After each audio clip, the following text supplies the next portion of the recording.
After the end of the Cold War, the world, particularly South and East Asia, saw a rapid reduction in extreme poverty. The misery left behind by brutal communist regimes, from China to the Soviet Union, had been exposed, and a globalized world with large degrees of economic freedom seemed inevitable. The fall of the Soviet Union and its satellite regimes also gave way to an expansion of democracy and human rights around the globe. There was also a widespread belief that China would inevitably turn democratic, as market reforms and international trade allowed millions of Chinese to join a rising middle class. Sadly, this turned out to be wishful thinking. The Chinese regime, particularly in recent years under Xi Jinping, has instead deeply solidified its authoritarianism, forcing millions of Uyghurs into concentration camps, crushing freedom in Hong Kong, and building the world's most sophisticated surveillance system. None of this would be possible at such a scale without the massive economic power the regime has amassed over the last 2 decades. Power that has come to be thanks to the very systems of international finance and trade that have made other, freer parts of the world wealthier. The human rights abuses committed by the Chinese Communist Party should make the democratic world rethink its commercial ties with China, and some are starting to wake up to this reality.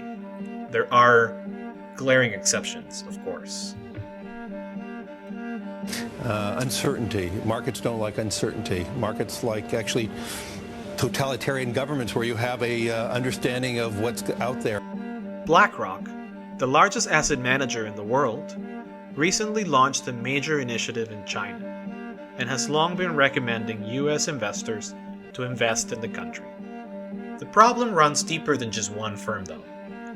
When it comes to international stocks, China is classified as an emerging market, since most of the emerging market indexes are capitalization weighted.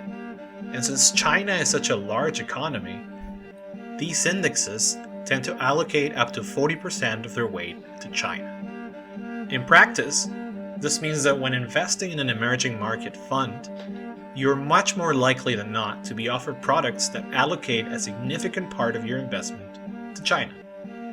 But China is not the only dictatorship that benefits from access to international markets.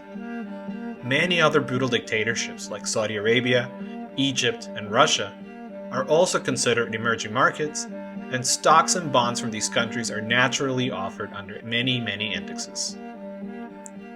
It is time for the democratic world to demand accountability from companies and investment firms that do business in dictatorships without any concern for the human rights records of these regimes and the risk that their investments pose to fueling egregious abuses. This is why HRF has launched the Responsible Finance Program, aimed at raising awareness of the dangers of investing in countries ruled by authoritarian regimes, and how we can ensure that international trade and investment can be a force for good. As part of these efforts, and to raise awareness of the issues we highlighted in this video, we have also rolled out the Defund Dictators tool in collaboration with Life and Liberty Indexes. At defunddictators.org, you can look up any US-listed emerging market exchange-traded fund to see how much of it is being allocated to countries ruled by authoritarian regimes.